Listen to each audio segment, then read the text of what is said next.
मर्यादा पुरुषोत्तम श्री राम जिनका सादर नमन करते हो, उन शस्त्रधारी और शास्त्रज्ञ भगवान परशुराम की महिमा का वर्णन शब्दों की सीमा में संभव नहीं। वे योग, वेद और नीति में निष्णात थे, तंत्र, कर्म तथा ब्रह्मास्त्र समेत विभिन्न दिव्यास्त्रों के संचालन में भी पारंगत थे, यानी जीवन और अध्यात्म की हर विधा के महारथी।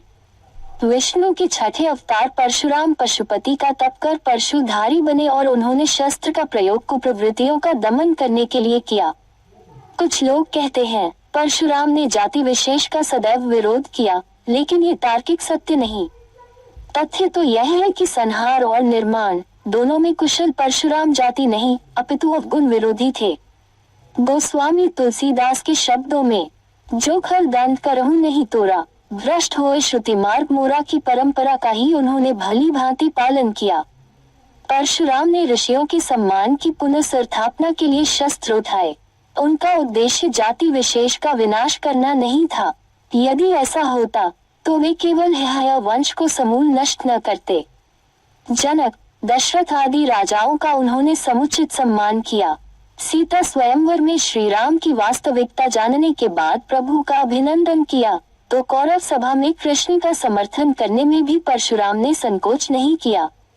कर्ण को श्राप उन्होंने इसलिए नहीं दिया कि कुति पुत्र किसी विशिष्ट जाति से संबंध रखते हैं, वरन असत्य वाचन करने के दंड स्वरूप कर्ण को सारी विद्या विस्मृत हो जाने का श्राप दिया था।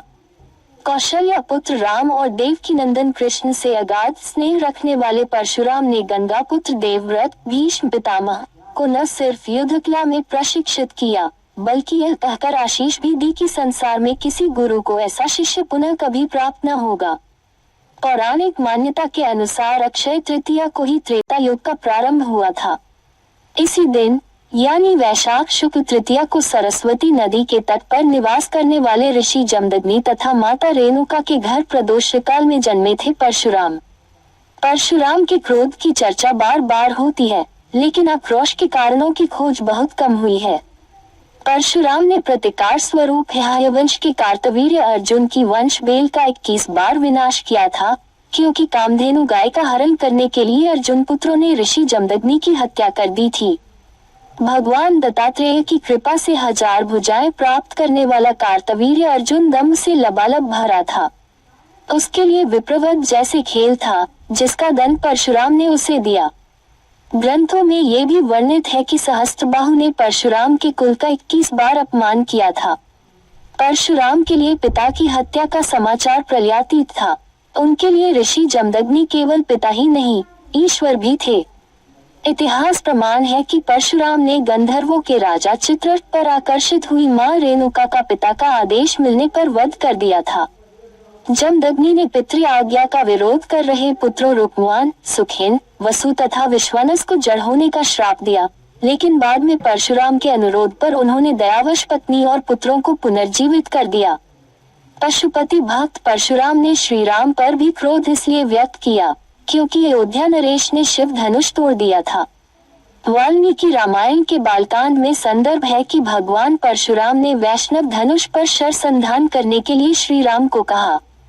जब वे इसमें सफल हुए, तब परशुराम ने भी समझ लिया कि विष्णु ने श्री राम स्वरूप धारण किया है। परशुराम के क्रोध का सामना तो गणपति को भी करना पड़ा था।